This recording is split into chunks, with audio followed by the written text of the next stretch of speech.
मित्रों नमस्कार, मैं के दीक्षित एक बार फिर हाजिर हूँ बेबाक राय बेबाक बोल के मंच पर।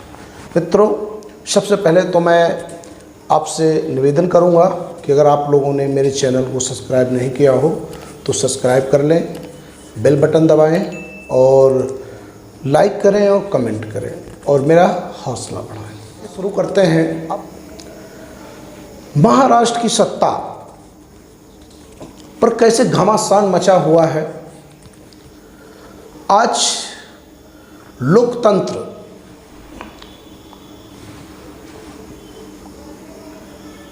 का हश्र ऐसा कभी नहीं हुआ था इसके पहले जो लगातार हो रहा है। इसके पहले आपने मध्य प्रदेश में देखा और कई राज्यों में देखा, जनता द्वारा चुनी हुई सरकारें जब सरकारें अपदस्थ कर दी जाती हैं या खरीद फरोख्त करके उनमें बदलाव कर दिया जाता है तो कितना नुकसान होता है जरा उसकी कल्पना आप नहीं कर सकते। जो प्रोजेक्ट उस प्रदेश में चल रहे होते हैं, जब सरकार अचानक बदल जाती है बहुत सारे प्रोजेक्ट लंबित हो जाते हैं, क्योंकि दूसरी सरकार जब आती है तो उसके वो मौफिक के नहीं होते हैं, इसीलिए उनको रोक दिया जाता है और बहुत सारी योजनाएं लटक जाती हैं जिसमें सीधे जनता का नुकसान होता है। पिछती चारों तरफ से जनता है। क्यों? क्योंकि पहले वोट देती है, वहाँ का वोट दे करके सरकार बनाती है, विधायक बनते हैं और इसके बाद सरकार बनती है। कितना खर्चा होता है वो सब राजस्व होता है और वो हर व्यक्ति जो भी देता है, जो भी उसका इनकम टैक्स कटता है, सेल टैक्स कटता है, जो भी कटता है वो इकट्ठा होता है और उसी से सरकारें जो भी विकास कराती हैं उसी पैसे से कराती हैं। ये पैसा सीधे जनता का होता है। जो हम रोज़मर्रा की सामान खरीदते हैं, हर सामान पर टैक्स जुड़ा होता है। कोई व्यक्ति ये नहीं कह सकता कि मैं टैक्स नहीं देता, भले ही वो आम आदमी क्यों ना हो।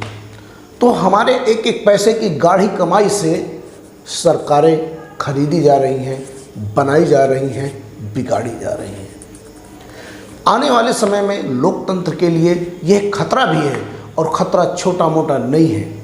आने वाले समय में लोग सिर्फ पैसे की तरफ भागेंगे। क्यों? पैसा है तो सत्ता बन जाएगी, पैसा है तो सत्ता बदल जाएगी। जिस भारतीय जनता पार्टी की सरकार एक वोट से अटल बिहारी वाजपेयी ने गिरा दिया था परंतु खरीद फरोख्त नहीं किया था, उसी पार्टी के लोगों ने, जो आज उसी पार्टी के वारिसाना हैं, उन लोगों ने पूरी की पूरी कैबिनेट खरीद लेते हैं और सरकार बदल देते हैं। ये कैसा समय आ गया है, इस पर मंथन और विचार करना पड़ेगा, जनता को करना पड़ेगा। क्योंकि अब नेता विचार करने लायक बचे ही नहीं हैं, उन्हें विचार करने की कोई आवश्यकता ही नहीं बची। उन्हें तो सीधे किसी भी हालत पर, किसी भी तरीके से, किसी भी परिस्थिति में सत्ता चाहिए, कुर्सी चाहिए। चाहे लोगों की लाशों से कुर्सी मिले, दंगा से कुर्सी मिले या कुर्सी खरीद फरोख्त करके मिले, बस अब कुर्सी चाहिए। ना कोई नैतिकता मूल्य, ना कोई वजूद और ना कोई दृढ़ संकल्प। जो भी पार्टी की गाइडलाइन थी कि हम ये करेंगे वो नहीं करेंगे, मुझे लगता है आज पार्टियों ने अपना असली रूप, असली चेहरा दिखाना शुरू कर दिया है। कोई गाइडलाइन नहीं है उनकी, कोई ऐसा व्यवस्था नहीं है, मानक नहीं है, बस सत्ता हासिल करना है। कैसे तोड़ फोड़ करके, विधायकों की खरीद फरोख्त करके, कैसे भी हो सत्ता हासिल होनी चाहिए, परिस्थिति चाहे जो हो। क्या ये भारत के लोकतंत्र के लिए सही होगा? आने वाले समय में इसका भविष्य क्या होगा? ये चिंतन और मनन का विषय है। अगर आप लोगों ने चिंतन और मनन नहीं किया, इसी तरह खरीद फरोख्त जारी रही, तो ये आपकी जेब से पैसा जाने वाला है। आपकी एक एक पैसा, आपको महंगाई, आपको भ्रष्टाचार से, आपको बड़ी मुसीबतों का सामना करना पड़ेगा, और वह सामना सिर्फ आम जनता को करना पड़ेगा, क्योंकि आम जनता सीधे प्रभावित होती है। पेट्रोल डीजल महंगा होता है, कहाँ से, क्यों महंगा होता है? क्योंकि जब सत्ता का केंद्र बिंदु जो धुरी है, जब जो पैसा विकास में लगना चाहिए, अगर वह पैसा विधायकों की खरीद फरोख्त में लगेगा, सांसदों की खरीद फरोख्त में लगेगा, तो विकास कैसे होगा? विकास की बात तो करना कोरी किताब की तरह होगी। इसलिए कुछ नहीं बिगड़ा, बस संभल जाइए। आने वाला वक्त बस बदल जाइए। आने वाले वक्त में आप बदलिए, क्योंकि जिस तरह से लगातार लोकतंत्र की हत्या करने का कार्य किया जा रहा है, इससे ये साबित हो गया है कि कुछ नहीं चाहिए, सिर्फ सत्ता चाहिए। और मैं तो बाला साहब के लड़के उद्धव ठाकरे को कहना चाहूँगा कि आप में नैतिकता कूट कर भरी है, वरना आप इस्तीफा देने से पहले मुख्यमंत्री आवास नहीं खाली करते। आपने साबित कर दिया कि आप बाला साहब के ठाकरे के लड़के हैं। आपके अंदर नैतिकता मूल कूट करके भरी हुई है। भले ही आपकी सरकार को अपदस्थ कर दिया गया हो, गिरा दिया गया हो, खरीद फरोख्त की गई हो, परंतु यह दिन काला अध्याय के, राजनीति की काला अध्याय के रूप में गिना जाएगा कि एक चुनी हुई सरकार को कैसे गिरा दिया गया था, एक चुनी हुई सरकार के विधायकों को कैसे खरीदा गया था, खरीद फरोख्त की गई थी।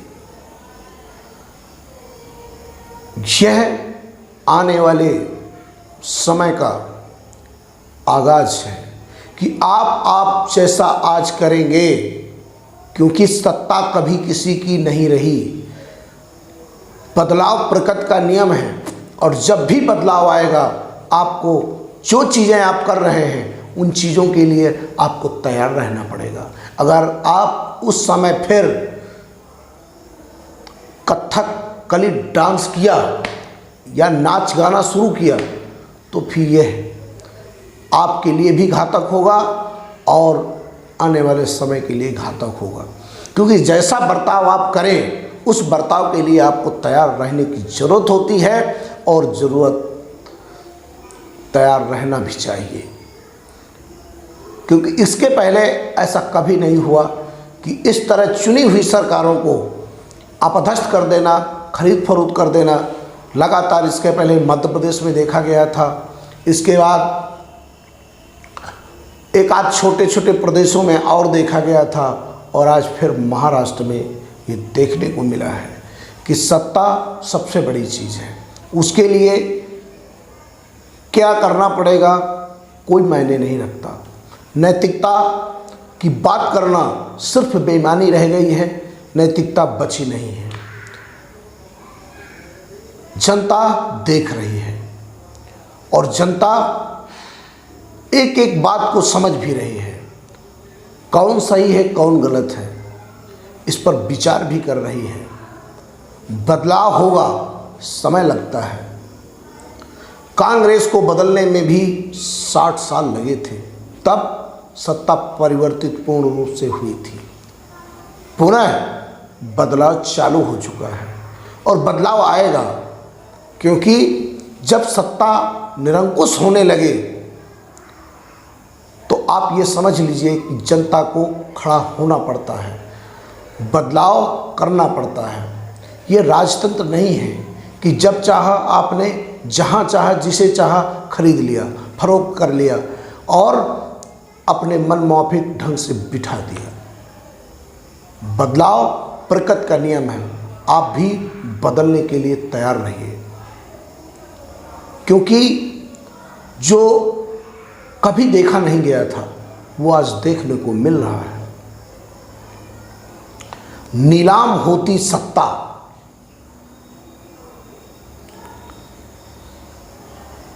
ये आज का परिवेश बन चुका है। नीलाम होती सत्ता, बिकते विधायक, ये आज का स्वरूप हो गया है। हम आपको लगातार रूबरू कराते रहेंगे, हर गतिविधि को हम बताते रहेंगे। विचार करना न करना आपका काम है, हम हर सच आपके सामने लाते रहेंगे। बेबाक राय बेबाक बोल में हम आपको बेबाक हर खबर सुनाते रहेंगे। आज के लिए बस इतना ही। जय हिंद, जय भारत।